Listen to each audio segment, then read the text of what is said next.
Call East Cocalico Township Supervisor meeting to order for September 3rd. Please rise and pledge allegiance to the flag. I pledge allegiance to the flag of the United States of America and to the republic for which it stands, one nation, under God, indivisible, with liberty and justice for all. Thank you. Please silence your cell phones. We had an executive session today at 5:30 to discuss personnel and legal matters. Adoption of our past meeting minutes for the meeting August 20th. Any additions or corrections to those minutes?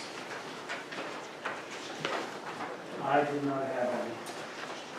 Okay, Mr. Lee, were you happy with what you saw there? Well, as far as Meeting minutes, yeah, Okay, I need a motion. I'll make a motion. I'll second. to accept the minutes. As presented. Any comments or questions? All in favor say aye. Aye. Opposed, no. Motion carried. Thank you. Land planning, Mr. Lee. All right, two quick items and maybe a minor update. First item is related to the Mount Zion Baptist Church. That project has been before the township for a while. As I've reported previously, they've kind of taken a lag in following through with certain items, probably reevaluating aspects of the project. Bottom line is they have offered a time extension to extend the deadline for action.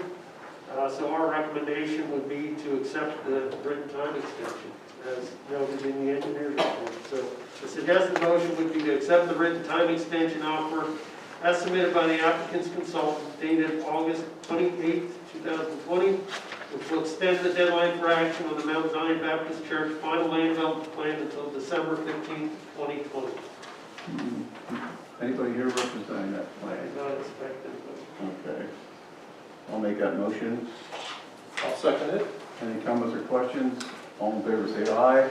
Opposed, no. Motion carried. Thank you.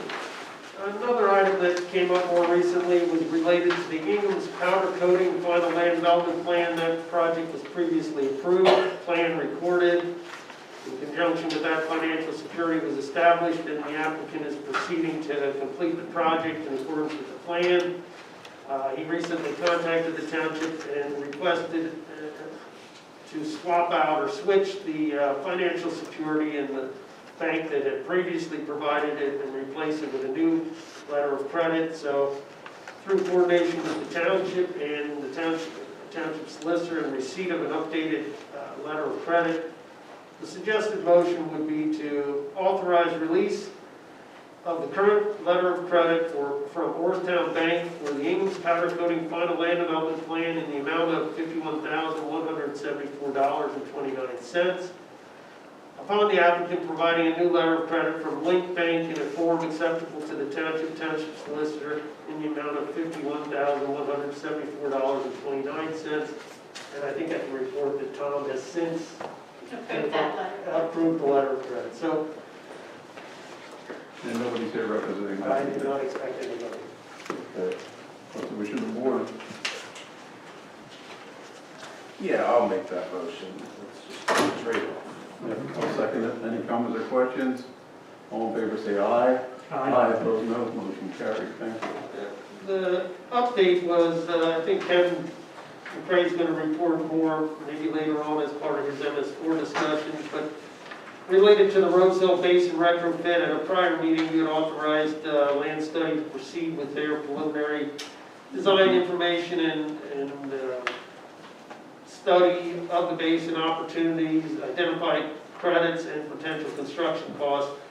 And earlier this week, we had a meeting on site to provide Ted Earhart from Land Studies with plans, calculations, easements, anything we had, and also just walk and talk, highlight past history related to the basin, and provide some insight as to thoughts in terms of what could be done possibly in relative to retrofitting the basin and do it in an economical way while still maximizing credits. So I just wanted to report that that meeting did happen, Tony and Ken and myself were in attendance. So, yes. Any other questions of Mr. Lee? Thank you. All right, thank you. Okay, department reports, police department, chief, Good evening. good evening.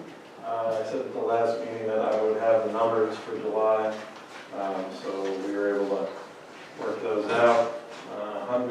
540 calls for service in East and 100 in Deborah for a total of 640. It's the high, well, no, it's not quite high, March was a little bit higher, but it's average for this time of year. 13 reportable crashes, 8 of those had injuries, 7 non-reportable crashes, 40 traffic citations were issued in East, 6 in Denver, 3 traffic warnings in East, 4 parking tickets in East. There was 1 driving under the influence on view arrest and 2 driving under the influence crashes. So that's basically included in the report that I did, but just wanted to highlight those numbers. I talked previously about the mobile video recorders, which is the cameras in the patrol cars, and also the body cameras. I gave a proposal for the board the other day. So this is going to be, if approved, the company that we're going to use is Island Tech Services. They are a GTAC dealer, which GTAC is the company that provides the equipment, manufactures it. So the total equipment cost from Island Tech will be $69,207. I talked to our rep in reference to installation. I went out to get a quote from our upfitter. Really wasn't happy with the response. He explained that we could potentially train in-house someone to do that, which I had an officer, I asked him, and he said absolutely he would be interested in that. The training was originally $1,200. They knocked 10% off of that, so we got a little bit of a discount, so $1,080 for the installation training. I've been told by other installers and by the company that this is one of the easiest mobile video recording systems to install in patrol cars, so that's a positive. So I gave an estimated amount of $500 for the install equipment, on whether the officer would need various things to complete the installs. And I just wanted to give a little bit of a cushion there. So the total expected expenditure, and this is strictly for the equipment, the training, and the possible extra equipment that might be needed, would total $70,787. Included in that is also the on-site consulting, the configuration, the testing, and this is provided by Island Tech. Also the remote setup configuration and pre-testing, and then the on-site training where they'll come in and train all the officers on the use, how to use the equipment. It's going to be a change for the officers to have body cameras on, how to use them when they go on by themselves, all those different things that require that training. So again, the total expenditure, $70,787 is mine. Now, if I can jump in and when the chief here, and finish up for him. So this was not a budgeted item, so we ran the numbers this morning. We pulled the budget status report for the chief's department. We should be right now at 67% of our budget should be spent. He's coming under budget at 63.84%, so he is 2.83% below the budget, which equates to $90,483.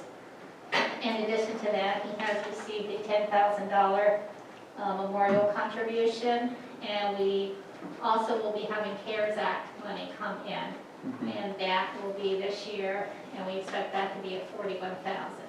But even without the contribution and the CARES Act money, like I said, the Chief's Department is $90,000 below budget at this point. So as long as he minds his P's and Q's, this could be achieved. I did check, this amount is over the threshold for bidding. So bidding is 21,000, I believe. So this is over that threshold, but they are a CoStar's approved vendor. So we can do it. I do have their contract in hand. It's contract number 012-127, and their contract is good through July 2nd of 2021. So everything's kosher there. Chief, question for you. They're running 30 gigs a month, right, on the cloud storage for the cameras? So we're good for, on the initial contract, we're good for, is it a year or is it longer? The contract that is included in this currently is a 2-year plan. Okay, so it's for 2 years. Correct. It comes out to $9,600, but that will cover from implementation 2 years.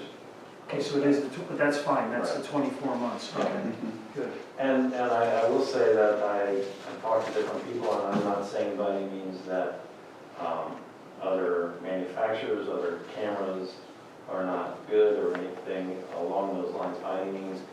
We use GTAC computers in the cars. They're ruggedized, and we have had no issues whatsoever with it. It's good equipment, and I know of other departments that are going to the GTAC equipment, and I think this is the best route for our department at this time. There's something I want to add personally for the residents to understand. Unfortunately, with the current news and the state of affairs within the country right now, related to policing, police funding, and a lot of various, let's call it various changes due to everything that's going on right now, I think this is an absolutely critical item for our police department to have. I think it not only is going to be very beneficial to the police department, I think in the current environment, it's a necessity for this municipality because it also helps the municipality, heaven forbid something were to happen in the future. So I think this is something we absolutely need to get implemented ASAP.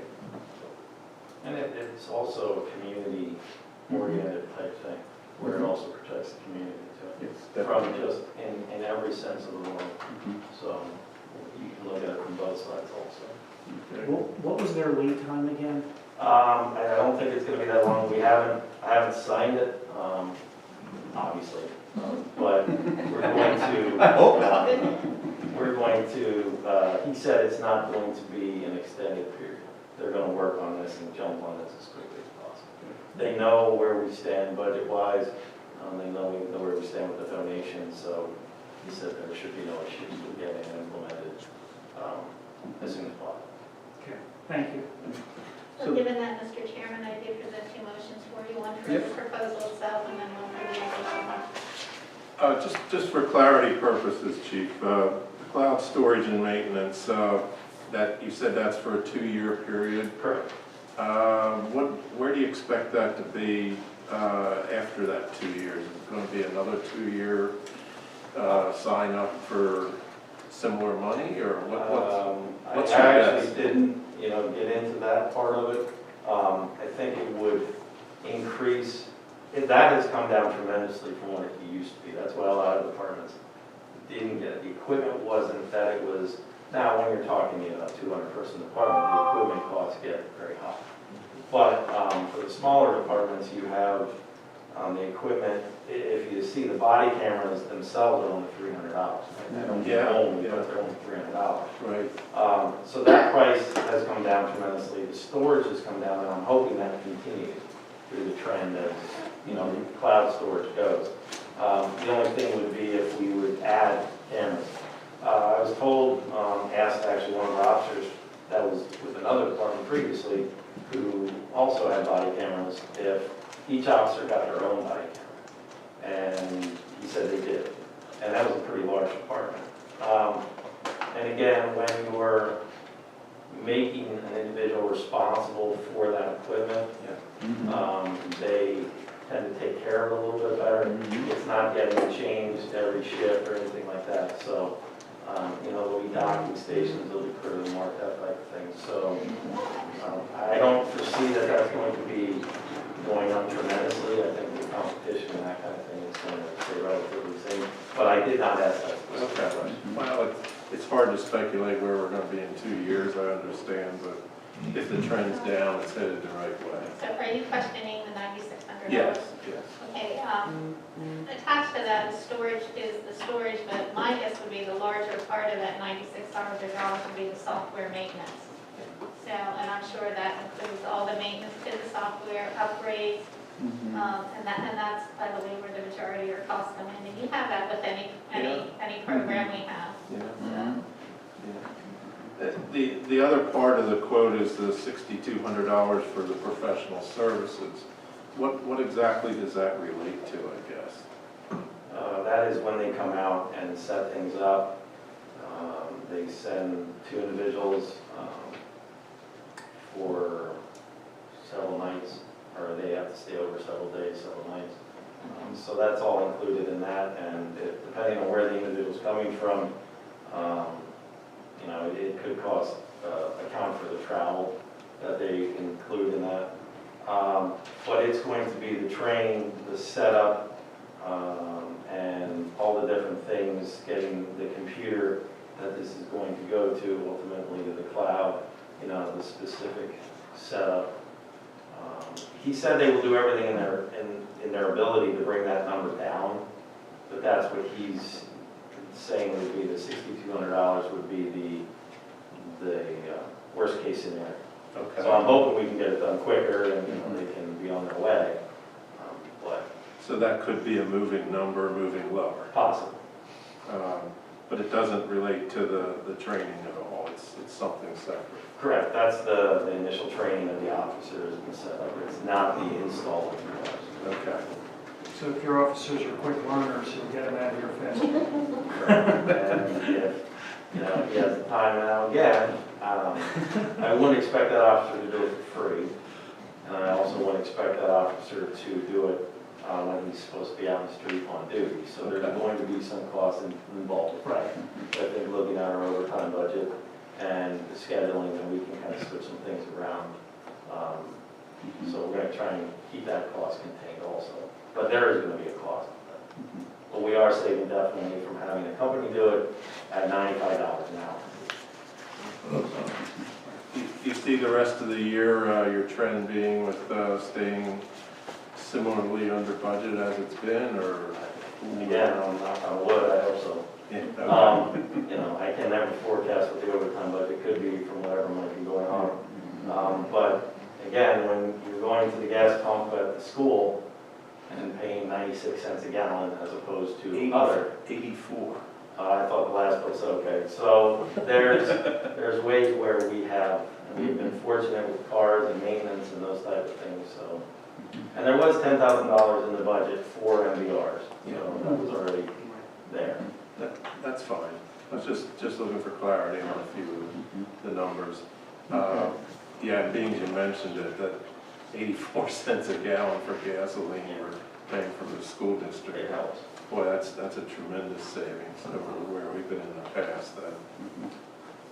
Kudos to the school board for having some good time there. Anyway. Okay. I'll make the motion to approve the proposal submitted by Island Tech Services for body and in-car cameras in the dollar amount of $69,207. I'll second that. Any other comments or questions? All in favor say aye. Aye. Opposed, no. Motion carried. Thank you. And there's another motion to approve installation, training, equipment supplies as needed for the body and in-car cameras at a not to exceed cost of $1,580, sorry. And I'll make that motion. I'll second it. Any comments or questions? All in favor say aye. Aye. Opposed, no. Motion carried. Thank you. Thank you. Thank you, Chief. Tony? One quick question for the chief, sorry. Sure. Not related to the cameras. Just out of curiosity, as a parent at the high school, how's the traffic been with, Things are going very well. Okay. And the parents on all levels have been super decent. taking traffic for the middle school and the elementary school, more for the elementary school, down South 4th Street, pulling into the high school lot, coming up past the athletic field along Talon Drive, going behind the middle school, waiting until they're coming into the Denver Elementary. I watched what they do, and the parents pull up, and the principal has a microphone that goes into the PA system in the cafeteria. She calls out the names, kids come out, get the cars, and move on. So it's been very smooth. There was a lot of traffic at the high school, more than we expected, but there's not a lot of through traffic going past the high school in the afternoons, going down the high school road and out to West Cocalico. And all the parents that ended up waiting on South 4th Street pulled over, so there was no block traffic, any of that. So it's been running very smooth. The principals have been great. Eric Fisher has been doing a great job.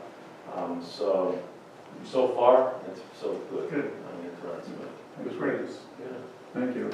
Sorry, John. Any questions of the chief? Okay, thank you.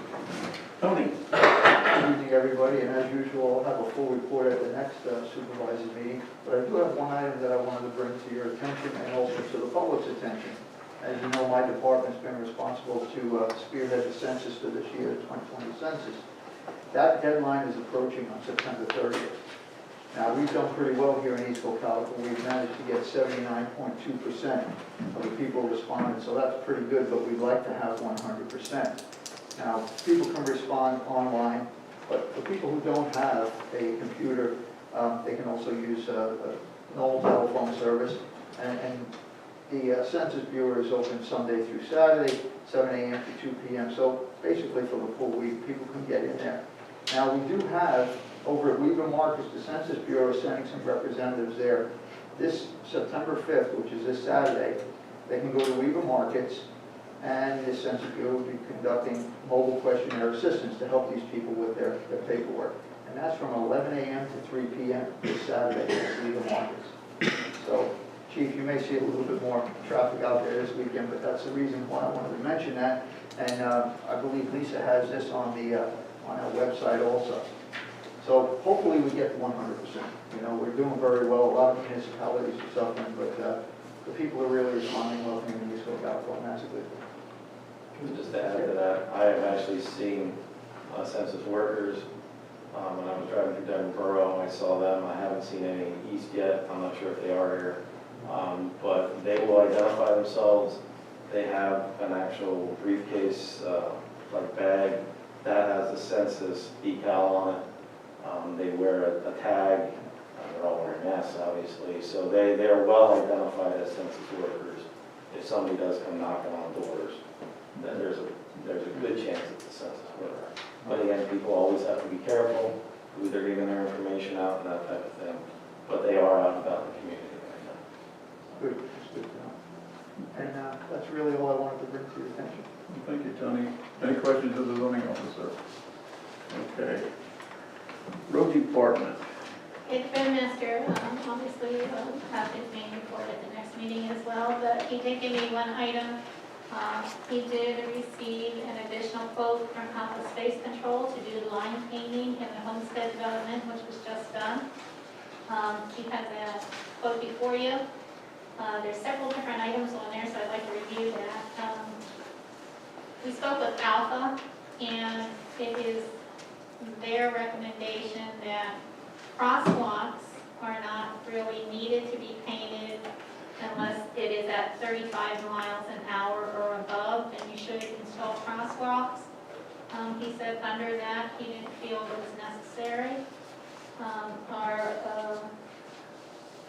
Our roadmaster feels the stop bars are absolutely necessary, and that comes in at $647.50. You also have 1,410 linear feet of crosswalks there, and that would be from on the same side of the street from one street to the other. So that's the $1,974. And the last one is the crosswalk, would be crosswalks at the same intersection, only going across the street to the other side of the road. So that comes in at $882. So I gave you three different amounts there, just the one at $647.50, If you decided to go with the crosswalks on the same side of the street, from one street to the other, that would be $2,621.50. If you decide to accept all three, that of course comes in at $3,503.50. He said below 35 mile an hour, you don't need a He crosswalk. doesn't, right.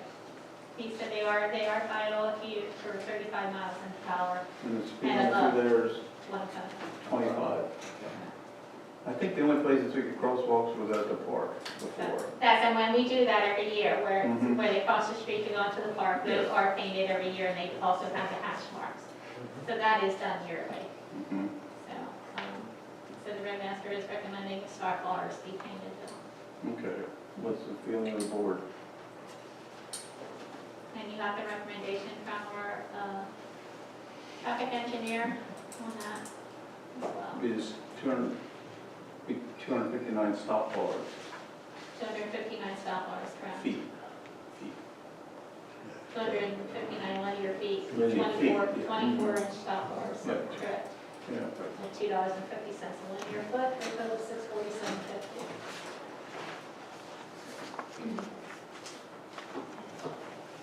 I'll go with the stop bars. Yeah, I guess there was crosswalks painted there at one time, a lot of years ago. They were never renewed in the last 10 years or so. 15 years. 15 years, somewhere long ago. I think it's definitely relative in the park there, with kids going and coming in the development there. I think it's a necessity there. Penny, you're saying the road crew normally That's handles done every year. Yeah. by the road crew. Well, no. We No. contract out for that. That's what you approved at the last meeting. So, Mhm. okay, Yeah, that was in that quote. that's correct. Okay, so then that will be handled. That's correct. Yeah, I think definitely at the stop signs that ought to The be stop done signs. too.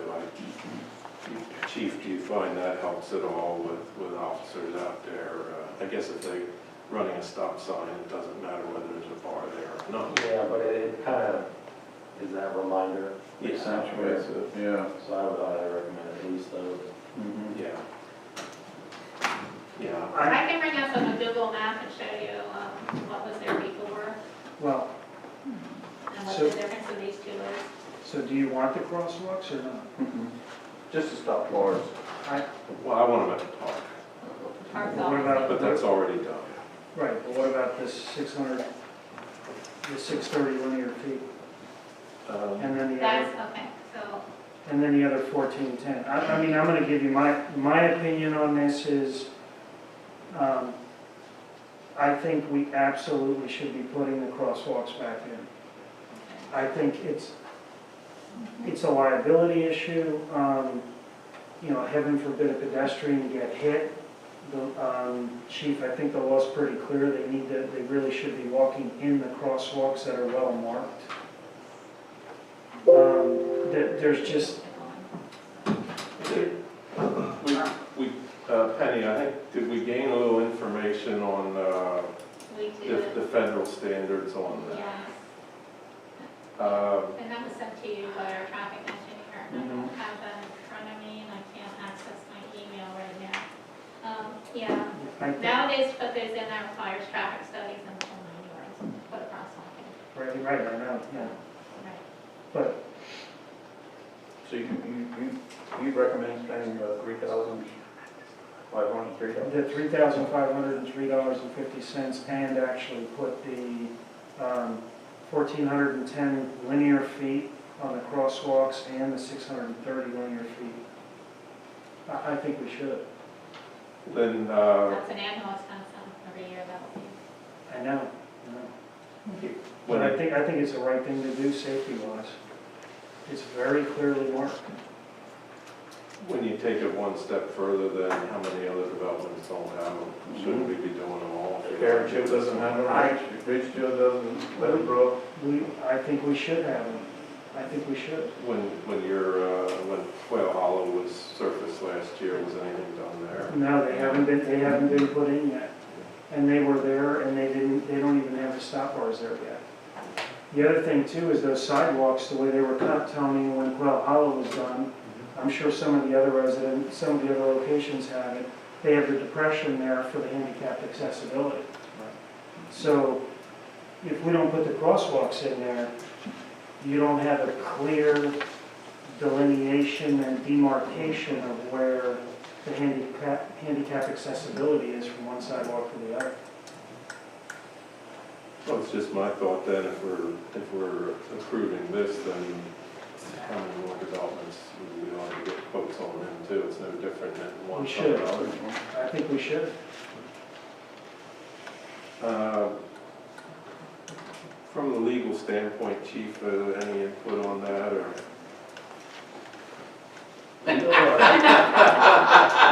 Legal or experience? Either way. I would say that good luck finding somebody driving through one of these developments at 25. Yeah. I know the speed limit's 25 and I wish everybody did. But I can guarantee you that if you're, I know you're doing the park, but if you're up on the hill by the park and you get a car coming down towards North Muddy Creek, they're not going to be going 25. Right.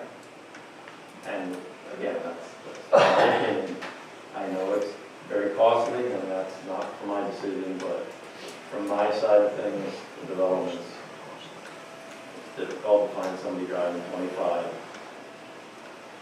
through a lot of these places, even if the people live there. Does a crosswalk help keeping people in the crosswalk where they should be when they go back and forth, or does it become irrelevant because people just run across wherever they want? I think you have it both ways. Yeah. You're not going to have a child who's able and of age to go across the street, who looks both ways, that's going to go down to the crosswalk. But then when families out walking and they're in the crosswalk, it's that driver's responsibility. It's kind of like down the road when they're crossing from high country. They're in that crosswalk, you better stop. Yeah.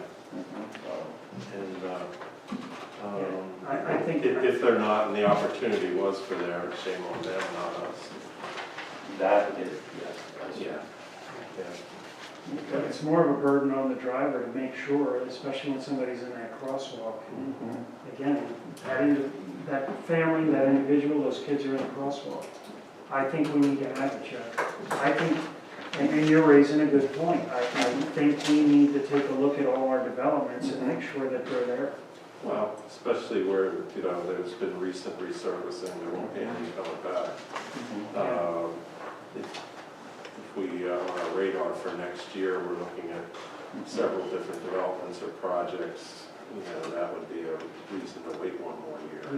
We can do this one now. Here's an idea. We can do this one now, and then we can start thinking as we're rolling in the budget for next year Yeah, I mean, about doing other developments for I would next agree year. with that, and maybe, maybe they don't need to be hit every year. Obviously, the parks, crossing over the park should be done every year, but as far as the other ones, like maybe once every 3 years, we could get away with something and get the township set up in some kind of grid that, this year we're doing this quadrant, and another year we're doing another quadrant.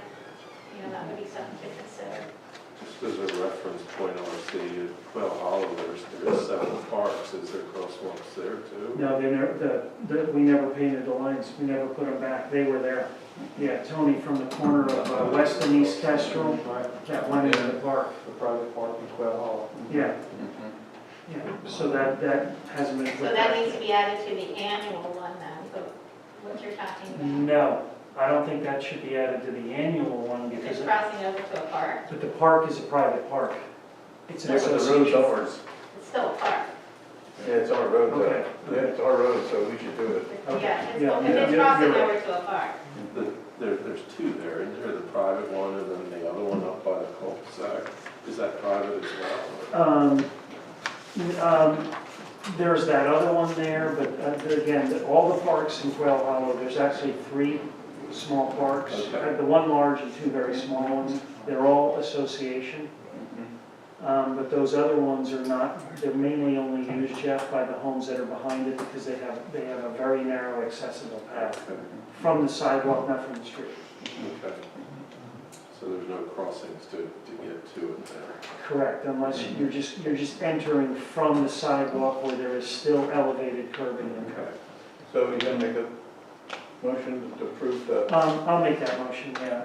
I'll make a motion to authorize Alpha Space Control Company Incorporated to go ahead and do the 259 linear feet of 24-inch stop bars, the 1,410 feet of linear feet of the crosswalks, an additional 630 feet of crosswalks for a total of $3,503.50.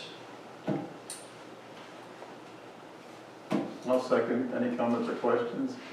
Yes. Included in that price, is Alpha have any kind of specs in there of their paint? They do not. Okay. Does it have glass beads or does it not? I do not know, sir. If you're gonna paint, you might as well put glass beads in them. That's the more reflective one, Ron? That's correct. Mhm. And I guess to be a commodity sometimes, but that's Yeah, what the the other year reason they is were to be, but if you're gonna do it right. Mhm. Wasn't the other year they had a shortage of stuff? Yeah, that's why the bird's been getting me for a while. Mhm. Any other comments or questions? Do you want to modify your motion to include glass bead painting? Or make the motion subject to glass bead paint? Yeah, let's just tell them we expect glass beads. Subject to glass. Yeah. Glass beads in that. Thanks for that. Not that they cheap out on it, as long as it's getting that, yeah. Mhm. Yeah, it makes sense, yeah. Any other comments or questions? Okay, all in favor say aye. Opposed, no. Motion carried. Thank you. We don't have financial. No, Report, no, no. not this, not this. List of bills. List of bills. Okay. The treasurer's report. We have a total in the general fund of $101,733.76. And that is in the list of bills as presented. Any comments or questions? All in favor say aye. Whoop. Oh, I'm sorry. Jeff, since you signed the checks, can you tell me what the $2,473.50 to Eckerd Siemens is for? Is that the lawsuit? No. Eckerd I asked Jeff. No, that is our attorney, Mike Miller. And for what? I know that, but for what? We've had various labor negotiations, as you're well aware, and other items as well. Other items, okay. All right, I'm just trying to get clarity. Sure. Sure. Sorry, Doug. That's all right. Any other questions or comments? I'm sorry, Mr. Mitchell made that motion. Who was the second, sir? Could you second it? Could you? Okay, I'll second it. great, thank you. Okay. All in favor say aye. Aye. No, motion carried. Thank you. Mr. Cray, MS4. Yes, first item, Fishing Creek Park. For the Wanda Meadow and the aquarium buffer planting, the spraying for killing existing vegetation will be done in September to kill off the existing stuff, otherwise it overwhelms what you put in. We're anticipating... Who's going to do that, Ken? What? Who's going to do that? The organization, the Alliance for Chesapeake Bay, they're covering all the costs of this stuff, including the spraying. Okay, thank you. The planting of trees will probably take place in late October. I want to get some volunteers for that. There are various potential sources, the Cocalico Creek Watershed Association, Boy Scouts, possibly the high school, or just general requests from the public too. Ken, I'm sorry, can I interrupt you for a second? Sure. That's a perfect leeway into something I was going to bring in. for some new business, but I got asked by a couple of the high school kids. They're looking, student government is actually, because of COVID, they're having trouble getting some volunteer hours for student government. Okay? Is that something we could use some of the high school kids in student government for? Sure. Okay, Yeah, that would work. all right, I'll circle back with you then. Okay. For the tree planting, and I don't know all the details yet, how many holes and how big they'll be, but ideally the holes that they go into will be dug in advance of the volunteers coming there to do the actual planting. And so maybe we can get volunteers to that, or maybe the road crew can do some hole digging for us. I'm not sure exactly what size we're talking about, how much work that is. But that's Fishing Creek, Rose Hill, Brent already talked about Rose Hill. Basically, we're now in the mode of getting it designed and figuring out how much MS4 sediment reduction credit we're going to get, what it's going to cost, to the extent of what we're going to do. There's a sort of wide range of things that could be done there, but based on the size of that basin, none of them are going to involve significantly large expenses. And I am hoping that once we get the plan from land studies, that we'll be able to look for grant funding to do the actual work out there. Because usually in the fall, there are a couple of different grant programs that come up that would be ideally suited to that project. The shrubs along Creek Township building. Part of the restoration of stream banks to prevent erosion involves putting plants in so that the roots hold the soil. I have a very quick PowerPoint here, only 5 slides. What it involves is the idea of creating what's called a live stake nursery. We would put in these plants such as pussy willows or the red osier dogwood. It's a small dogwood flower, white flowers, and the stems are kind of bright red. It's a very pretty plant. And the idea is that you can plant them by basically cutting a branch off of one of these and shoving it in the ground. And that's it. It'll root by itself. So you can go to the next slide. Who's going to maintain that? Those pussy willows, I have 2 big pussy willow bushes. Yeah. They grow and grow to at least 8 feet tall. Right. And That's the what we idea is want. that they're going to be used for cuttings to plant elsewhere. So they They will don't be. always take. No. So you have to put in more shoots than you're actually planning on having plants come out. They're fairly consistent percentage rates of take, depending upon the water conditions, how dry it is or not. Can you make that any bigger?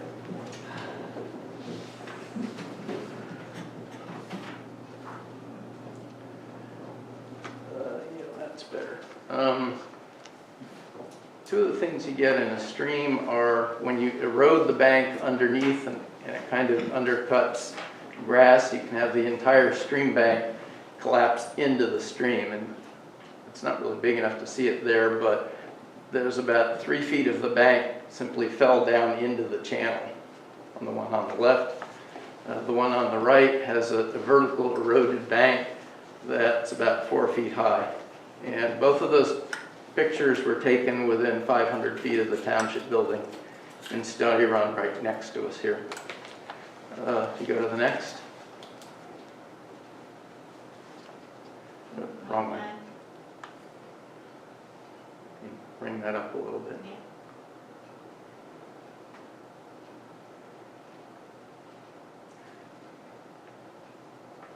So what you do for the live stakes is you cut off branches about 18 inches to 2 feet long, somewhere around ½ inch to 1.5 inches in diameter. You strip all the leaves off, but it leaves the buds on them. You then take a rod, push it in the ground to make a hole for them, stick the live stake into the hole and then put them out in a grid pattern along the bank. And they, if you do it the right time of year, they very quickly will root and the buds will sprout. And within a few months, you'll have plants starting along there. And those water-loving plants produce lots of roots, and it does a really good job of holding the soil in. And so you can stabilize an area rather quickly doing it by that method. Okay, you can go next.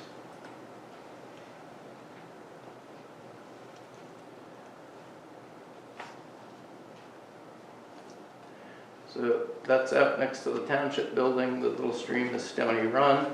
The one showing the driveway is on the side facing the building, and the other one is on the opposite side over towards the buildings at Heatherwood.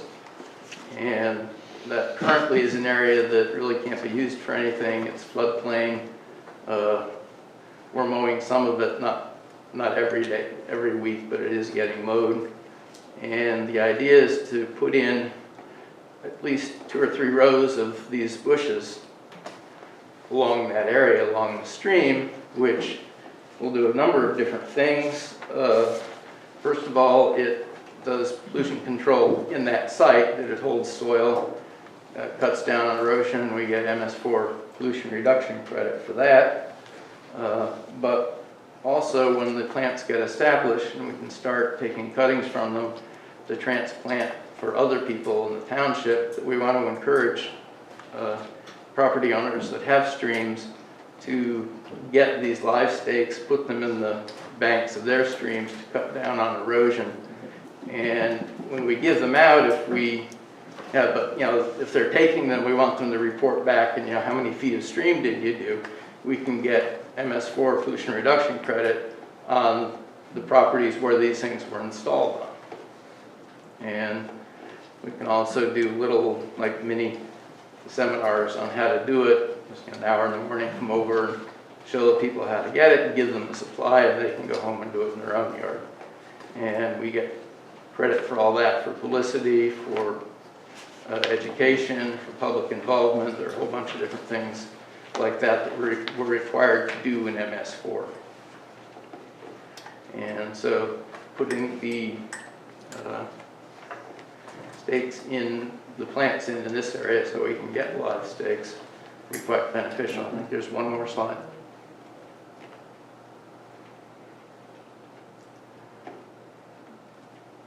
If you go a little further, the most important one is it's free.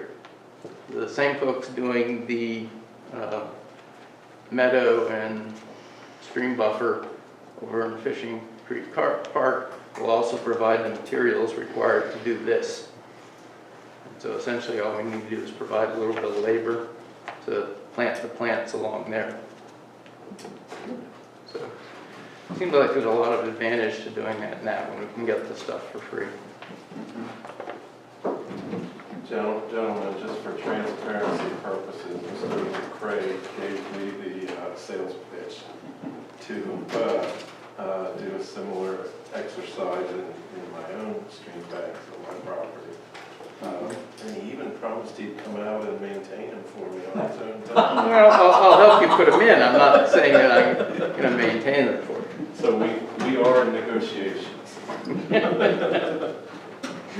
Any questions of Karen? Thank you, Ken. Well, just as a follow-up, I think if, that could be a win-win for us, and, just on a small basis to see what interest there is once things are established, and, if we want to go a little further, a few steps further, and we find the interest, we can always go a little more. I ran this past some of the county level people in the water quality community, the likes of Clean Water Partners and the other folks. And they're all very impressed with the concept of being able to have a supply of these, because eventually as they start growing, there'll be plenty of them to grow around, and we can supply them to people outside the township at essentially no cost to us. They'd be pruning the bushes for us. Thanks, Ken. Thanks, Ken. One other thing, the storm drain marker contest, you had sent me an email, RC, that Yes. you wanted to discuss something. Yeah, that's right. The question that I had was, is that a contest you think we might want to have again in the future? Or is it something that, because you had asked me about the date that was on that placard, Ken. Yeah, I put together a placard to present to the student who submitted the winning design. Right. I do have a sample with me that we can pass around of the storm drain markers. They came out very nicely. Because there's a date on, the idea was for the award, there's a date on there, right? So do we leave the date, I think the question was, Ken, do we leave that date on there, or do we remove the date? Correct? I think it's reasonable to leave the date on. This happened in 2020. We're not, by having the date there, it's not necessarily suggesting that we're going to repeat that same process over Right. again. Okay. My guess is we probably won't, but we may have some other sort of similar activity in the future that would involve students. Sir? Well, Yeah, there was, I guess, considerable expense Yeah. putting the The dye mold, together. yeah, it's the mold, And yeah. these are going on every storm for me. Correct, so- yeah, so that, no, that answers my question then. Yeah. Okay. Thank you. All right. Timber harvest ordinance. Proposed changes from Attorney General. I want to thank Ken for working on this. Do you want me to say something now? Yeah, go ahead. Okay. Absolutely. What we did is we took the Penn State model ordinance that they created. We put one addition in, which added in the sort of surveillance by the Fish Commission.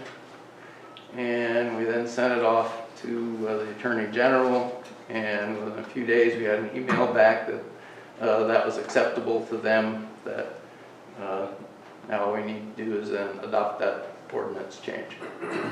And so we ran the proposed ordinance past Tom Goodman, our attorney.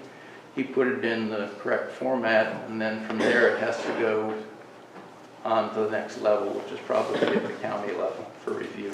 It's that he needs a motion from us, a motion from you gentlemen forwarding those actions on to him. So once that takes place, then we can follow through. The motion be to authorize the staff and solicitor to proceed as necessary in all mandated steps in order to move this ordinance forward.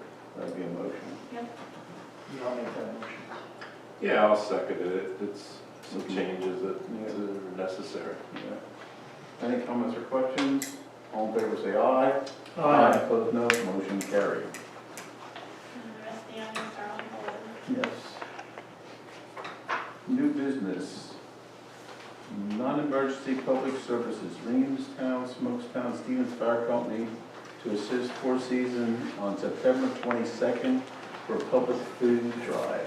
I think Travis here to speak a little bit about that. The food drive is going to take place, and then there is a motion for you. Yeah, Four Seasons had partnered up with Hands of Hope, I believe it was, several months ago to do food box giveaways when COVID had started. They have approached us. They were planning to do that again on that date. When they did it the first time, they did not take into fact the traffic impact that would have of giving 2,500 boxes away. And it created a very large mess on Wabash, Line Road, 272, and some others. So they're asking for us to get involved in this in the planning stages so we can try to curtail that.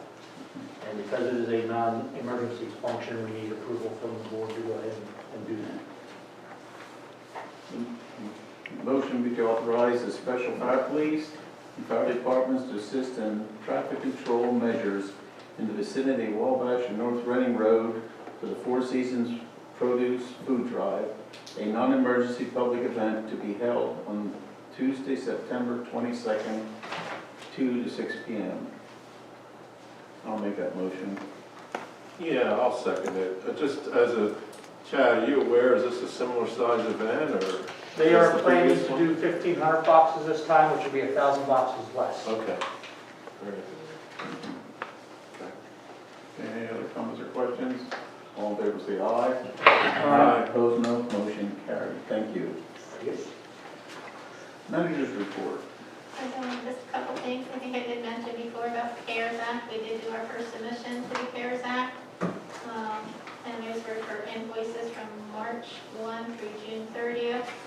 That was just a small amount. The next time we will be submitting for the full amount, and the township was allotted up to $41,000, and I think we'll be able to meet those costs.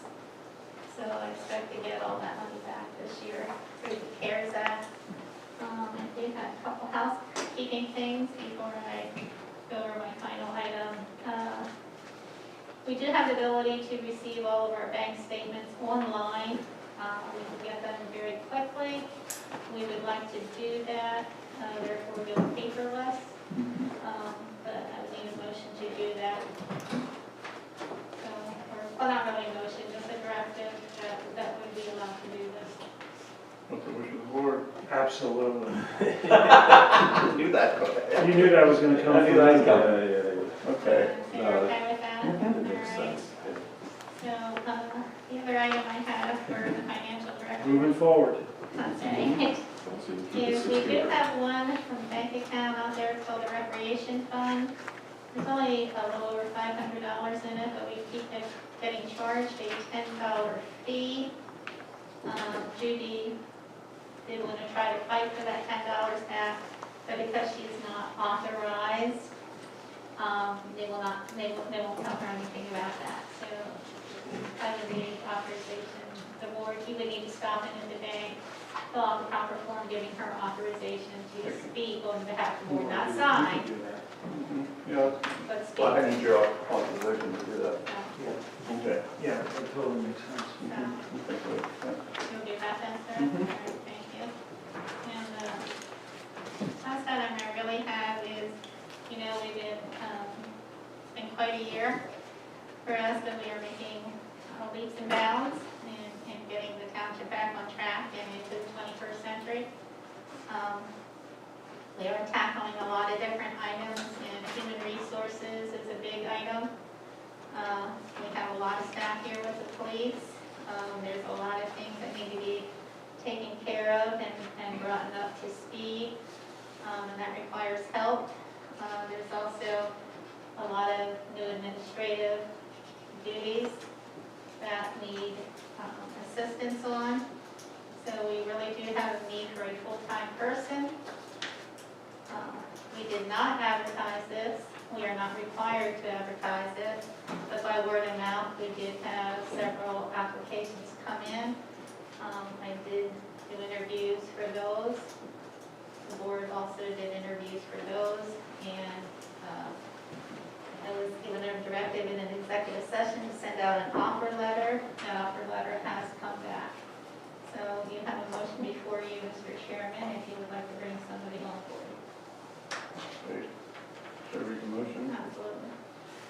Motion is to hire Cheryl Shirley Tapia for full-time hourly position, East Cocalico Township, Human Resource Coordinator and Administrative Assistant, and an effective starting date of September 21st, 2020, on or before that all pre-employment testing, background checks, and bonding requirements needed are satisfactorily met.